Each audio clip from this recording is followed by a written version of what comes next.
But first, we all know the cost of living is up, and that's been a financial struggle for many recently. While we grapple with high fuel and grocery prices, winter is looming, and that means a hefty power bill as well.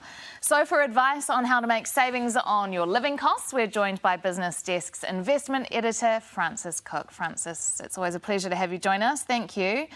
So as I mentioned, we're heading into winter. Costs are going to go up, particularly, I guess, around power. What are some of the tips that we can use to try and save some money?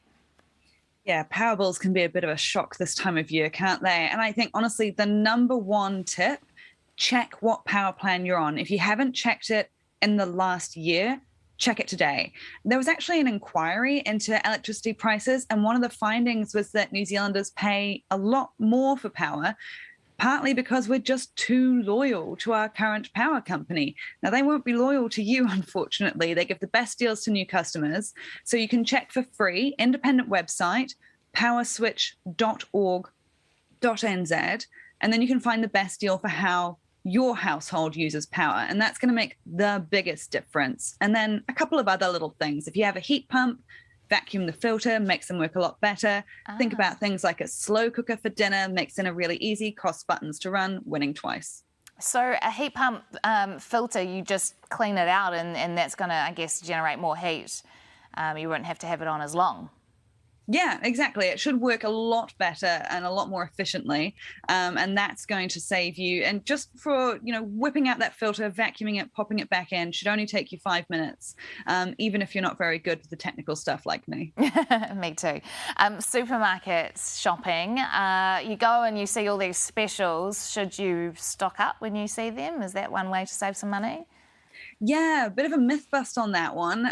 You can stock up, but stock up carefully, because unfortunately one of the things that can happen, food waste is a massive waster in the food budget, and it can backfire if you stock up and then forget what you have and the food goes off. So stock up on specials for things like canned food or things you can easily freeze.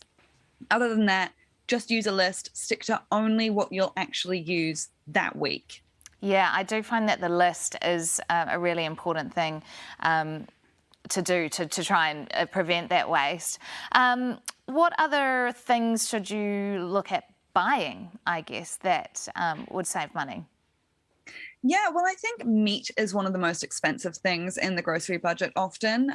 So if you can, try to cut down on meat, or you can stretch out things like mince. You can still get really nice quality mince, but stretch it out by adding in things like lentils or grated carrot. Honestly, if you put lentils in mince, you won't even notice the difference. But you can also find a lot of cheap recipe ideas for using what you've already got in your fridge. And you can find that on websites like Love Food, Hate Waste. Another good one is Food in My Fridge or Supercook.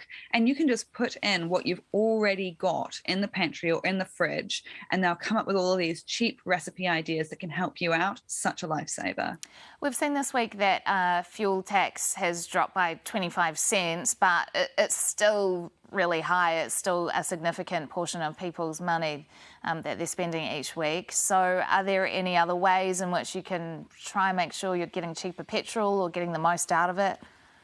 Yeah, unfortunately, I wish we had a magic wand that could make this better, but all of this really comes down to taking the sting out of what's still really expensive.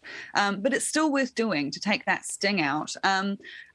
Biggest tip I've got for people, use Gaspy. It's a free app. It shows you the cheapest petrol prices around you.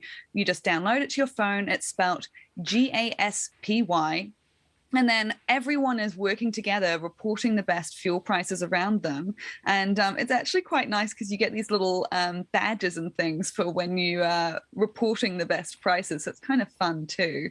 And I think that best one, part of that community of like looking around you, you can see who's actually dropped the fuel taxes and who's maybe holding on for a little bit longer. Yeah, there is a big difference if you shop around, isn't there? Business Desk's investment editor, Frances Cook, thanks so much for your tips this morning.